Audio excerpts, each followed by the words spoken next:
Visit us online at www.nmentertains.com.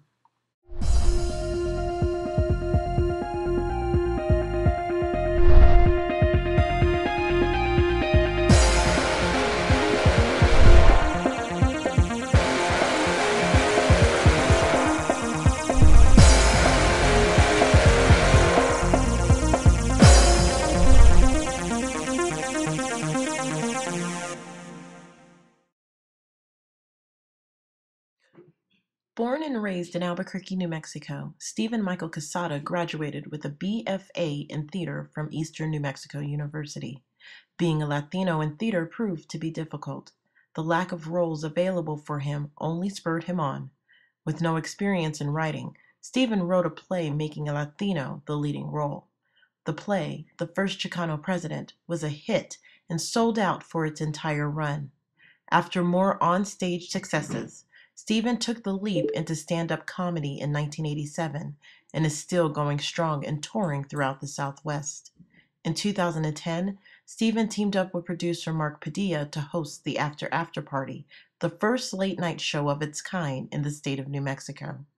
When Steven isn't cracking jokes on stage or busting drug dealers alongside Dean Norris as DEA agent Steven Gomi Gomez on AMC's hit show Breaking Bad, which just aired its final episode to 10.3 million viewers, he is supporting Youth Development Incorporated, a national recognized organization that serves over 12,000 people throughout the state of New Mexico.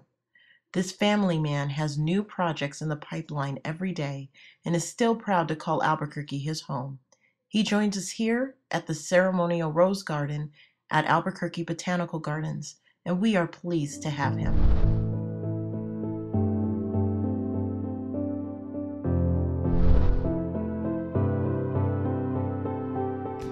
New Mexico Entertainment, nmentertains.com. This is your boy Smitty. We are here with the one, the only Steven Michael Quezada. How you doing, sir? Hey, what's up, Smitty? How you doing? Doing all right. How you enjoying this weather? Love it. It's golf weather, but you know, it's cool enough so where I'm feeling really good on the golf course, even though I'm not playing very good. I'm feeling good. All right. What's your handicap? Showing up. Okay. Let's start from the beginning. I know you study theater arts at Eastern New Mexico University. Yeah. Why did you decide to stay in New Mexico instead of trying your luck in Hollywood? Well, you know, a couple of things went down. You know, one, I got a scholarship to go to Eastern New Mexico University, and you know, and I didn't have any opportunities to go to college. I come from, you know, a large family.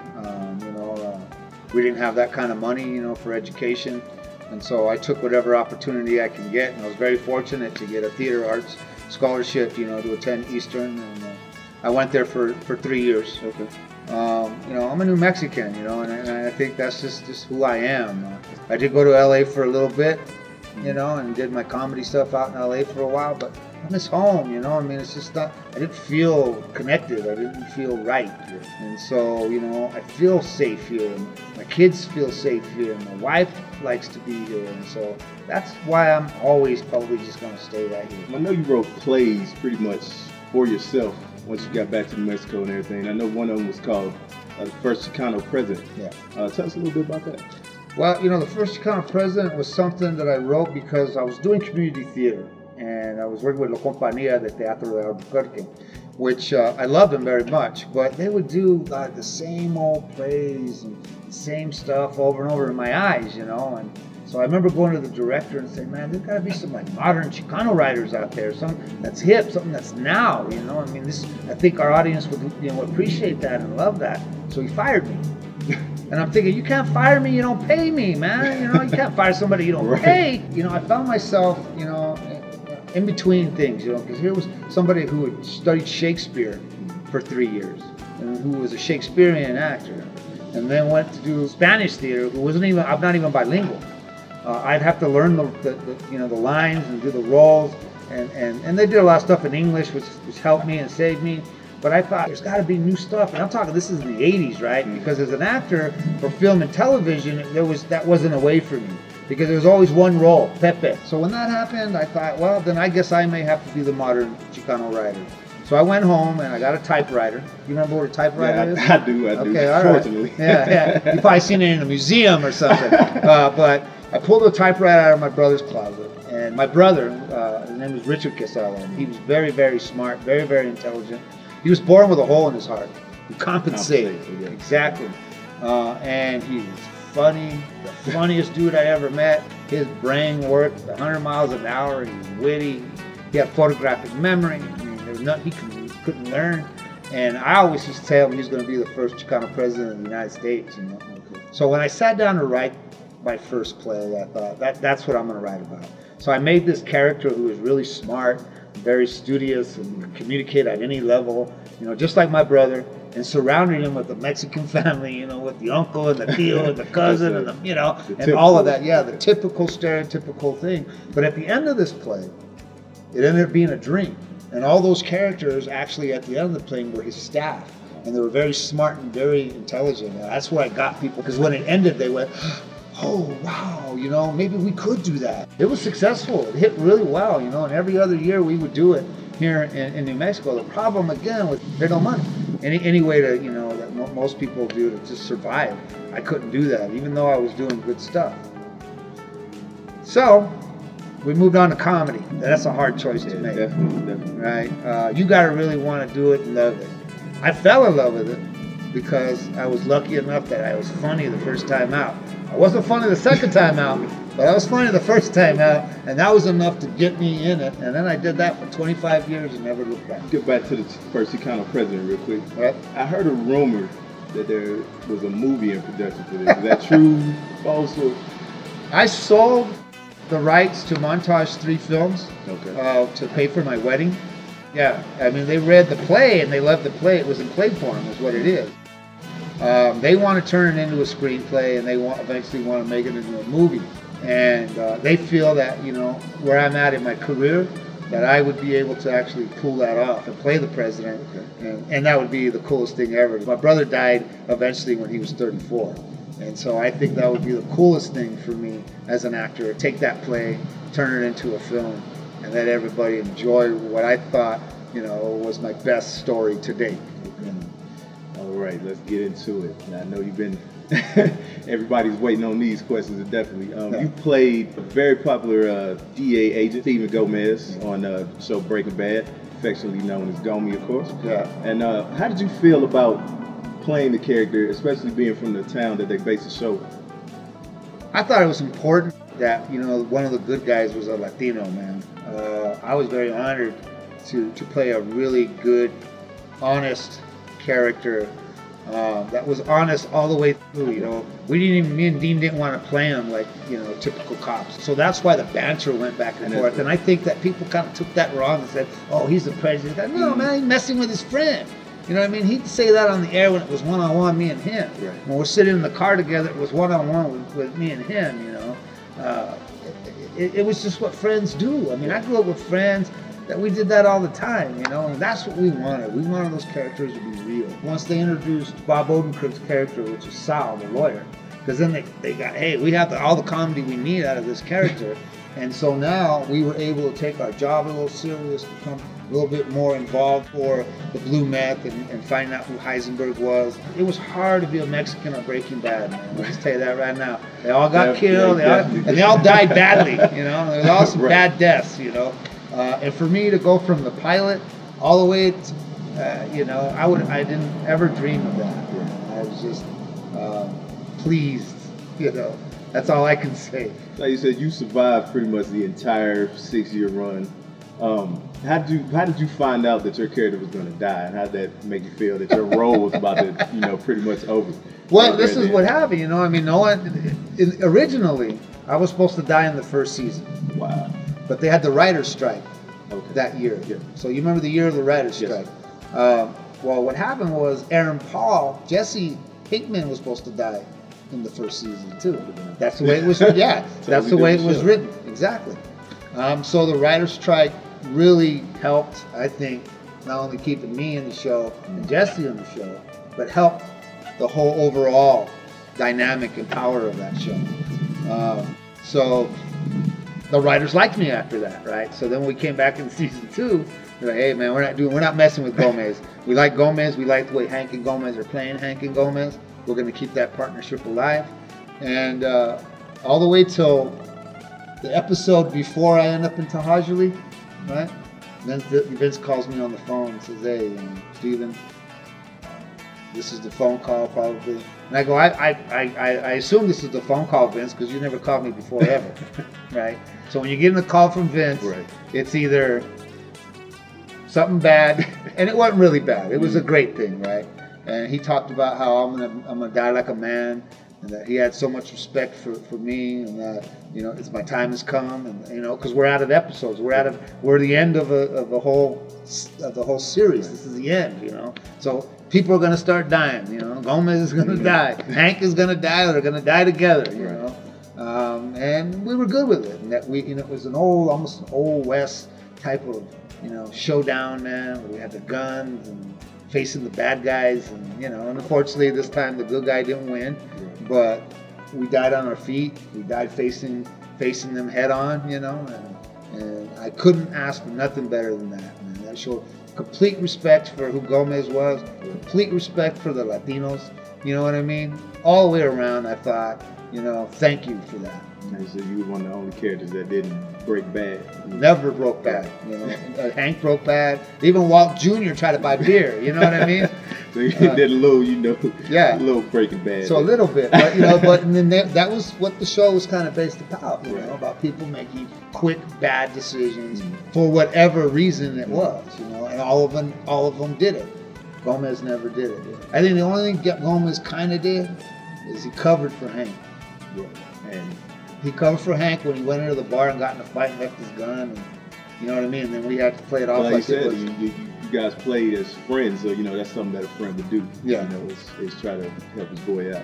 Exactly. And I didn't lie, I just didn't say the truth. Exactly. Yeah. Okay, what's your opinion? I know some Albuquerqueans, believe that the show hit a little too close to home, especially with the meth and the gang violence and stuff like that. What do you think about the meth problem is nationwide. The meth problem is rural and urban. I mean, methamphetamine is a scourge on this whole country, probably the world.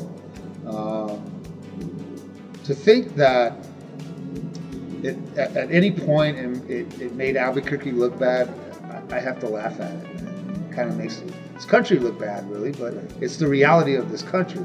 But for me, that's like saying, I ain't going to Las Vegas no more, because on CSI, someone dies every week on CSI, so I'm not going to Vegas. So for you to think that what we show you on television is real, first of all, you need some help, and second of all, that story could have taken place anywhere in the United States and been believable and truthful. We were just lucky enough to do it here because we have the studios here, we have the infrastructure here, we got the rebates here, we got the best crews in the country living right here in New Mexico, cranking out series after series, movie after movie. It made sense for them to do it here.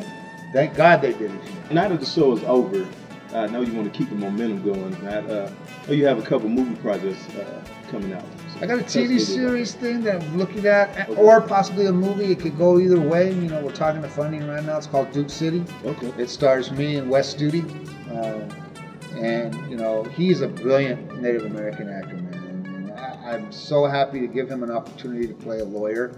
Because every time you see Wes Studi, they put a loincloth on him and strap a bow and arrow on him. And he's so, not that he isn't the coolest Indian out there, and I love him in everything that he does, but he's an American actor, right? This is modern time. This is New Mexico. So I think that that Breaking Bad didn't go quite there. I think we're able to do that with Duke City. I play an undercover DEA agent, by default becomes the leader of the gang. But he's trying to get out, and he's a liar. He lies to everybody. He lies to his mother who raised him right. He's an ex-APD officer, and they set up this whole kind of setup to get him disgraced from APD, and the gang that his father was a part of embrace him with open arms. That's how he's able to get in, and by default ends up in the position that he is in, because they trust him because he did something for them, and that's why he gets busted and disgraced and kicked off the force and prosecuted and sent to prison. This really becomes a search for money and find out who the real drug dealers are in this country. Because me and you know it's not the kid on the corner with the spinning rims. We know he's not making that money. Me and you know that.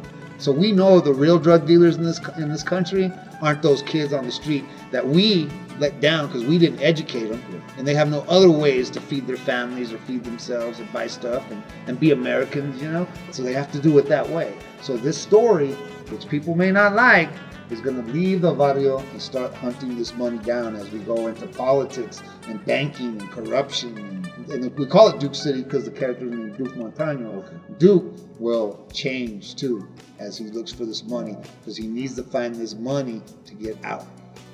Okay, it sounds like another must-watch show. We're hoping. Definitely. Another must-watch show, of course, is After Party with Steven Michael Quezada, which has a big following out here in Albuquerque. Yeah. It's a show that I've actually had the pleasure of being on myself, and it was fun.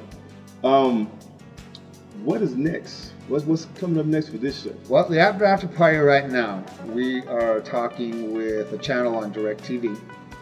We're about to finalize a deal.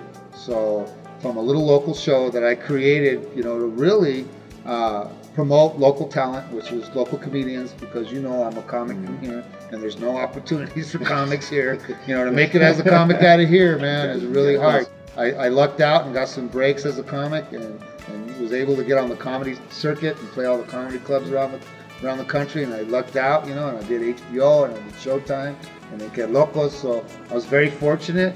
But I knew coming out of here, the other comics that I thought were, if not funnier than I am, as funny as I am, that were stuck here and had no opportunities. And I knew that if anything would ever happen to me, that I want to create something to give these guys an opportunity. So we created this show. One, to promote music, comedy, talk to cool people in the state of New Mexico, the people who are out here making movies, celebrities from Hollywood or wherever they might be from. And on top of that, take kids from the charter schools and give them an opportunity to work on the show so we can train our young people to work in this industry. So if you remember on my show, the kids working the cameras, the kids being PAs, they're high school students. Makeup, everything. Yeah, make everything, high school students. And, you know, that's why we created it. We didn't know it was going to be that big of a hit. You know, we put it out here for 2 years. It went from a late night show on CW to a late night show on the NBC affiliate, you know, half hour after Saturday Night Live. The numbers are huge, you know, but yet, even with all of that, I can't get nobody locally to help me support. I can't sell not one commercial. I can't get any advertisement. I can't get no support from the governor. I can't get no support from the state, from the city. Nobody wanted to help me. So we decided, you know what? Let's shop it. Let's see what LA thinks of it.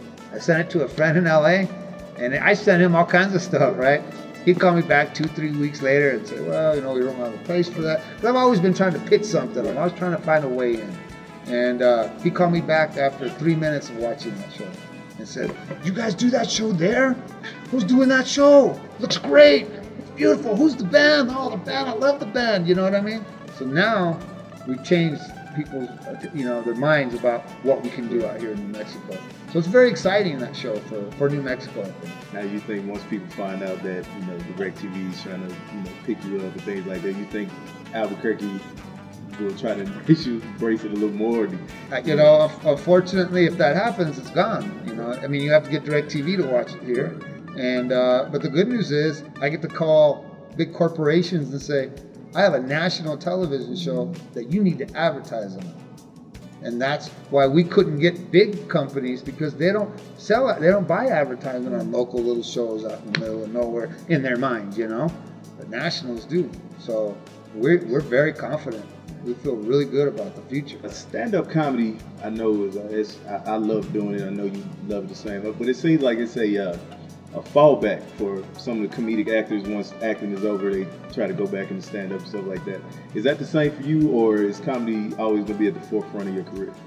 I love comedy, and right now I use it to raise money to help kids. You know, children is the #1 priority for me, and you know, and I'll go do paid gigs here and there. I was just in Looney's, at Colorado Springs, and so I went and did the weekend there. You know, I'm like you. I love to make people laugh. I love that moment. I love interacting with an audience.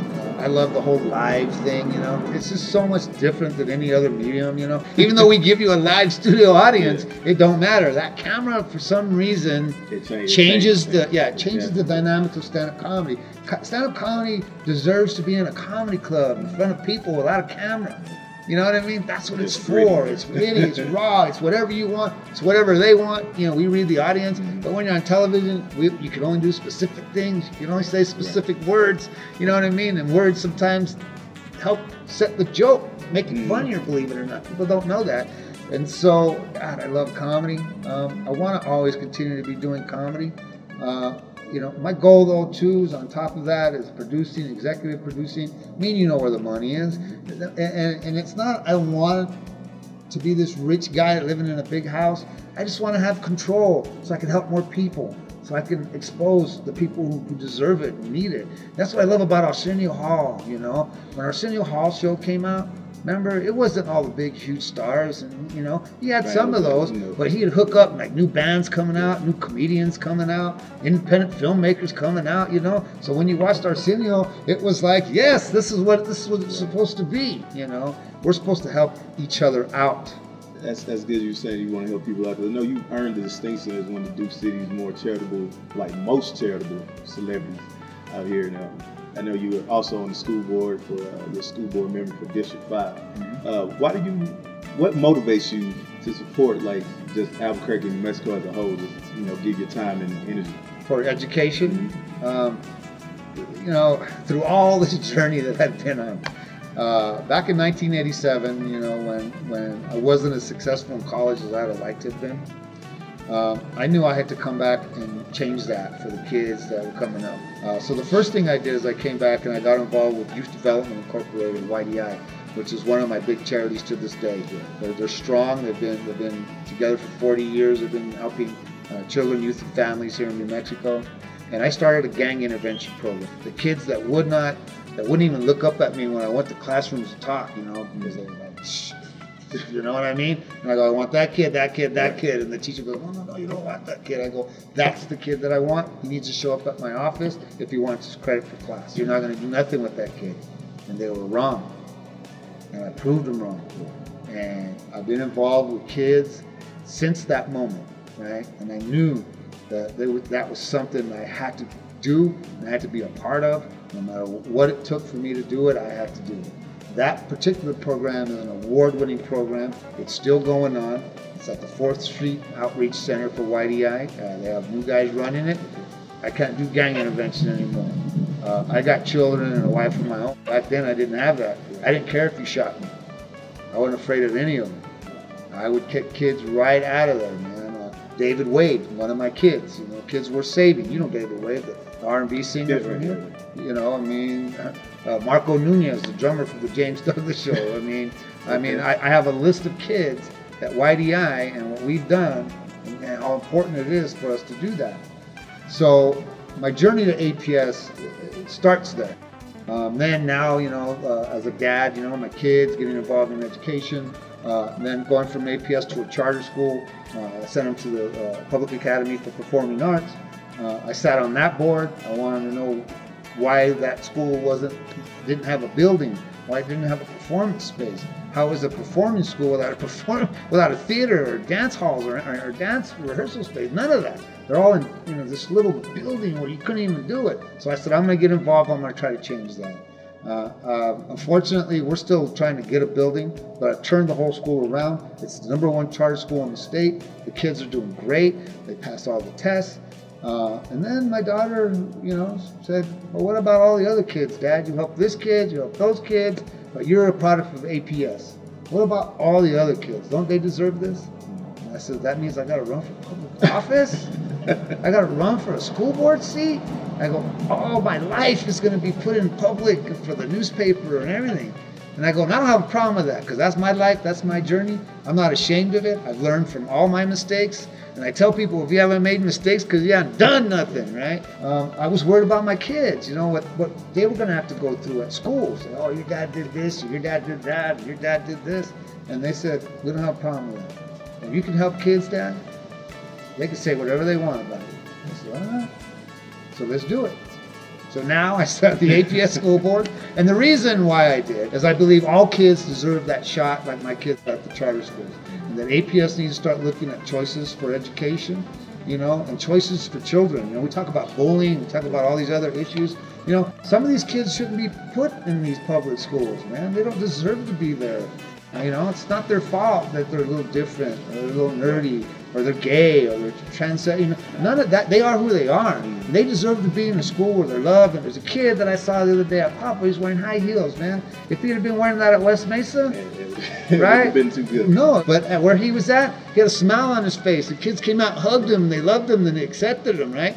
All kids deserve that, right? Okay. We need options in education. It's bigger than just, you know, hey, I want to be an actor, I want to be a lawyer, I want to be that. I want to give them those options too, where that kids can focus on what they want to become and what they want to do. But we got to protect our kids and send them to schools where they're safe and they're accepted. So that's why I sit on the APS school. Thank you. Sure, Steven my Michael pleasure. Quezada. MexicoEntertainment.com with Smitty, for Steven Michael Quezada. Yeah.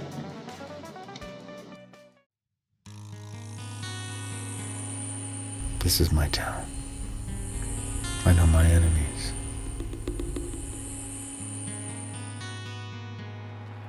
You've got plenty to explain. About what, Leonard? You're home one night and you're out partying with the Kings. I should have known what I was getting into.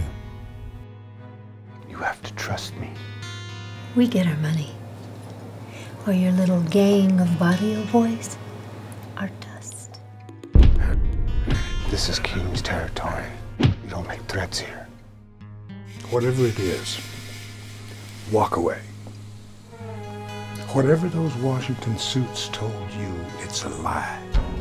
Done with you, the DEA, I quit. You quit and you're dead. You're not a king. You're not one of us. I should have known who I could trust. Just do your job. This isn't personal. I just need to know where the money is. Your job is to lie and lie and lie until it becomes truth. I could fool those close to me. Hey, Mom. I'm home. You're worse than your father. It's not what you think. I don't care what I think.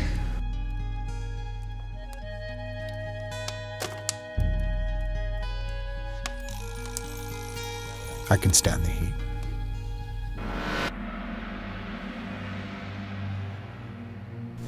What is that? It's for my back. Damn junkie. Bye, Daddy.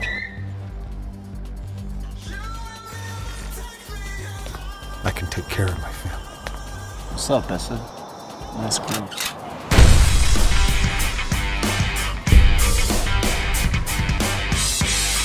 I've got everything under control.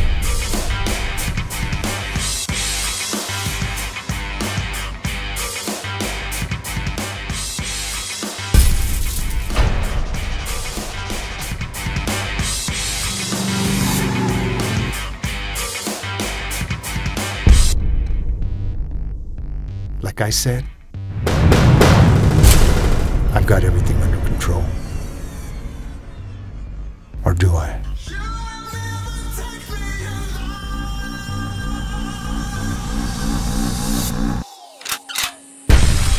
In the Duke City, the truth will get you killed.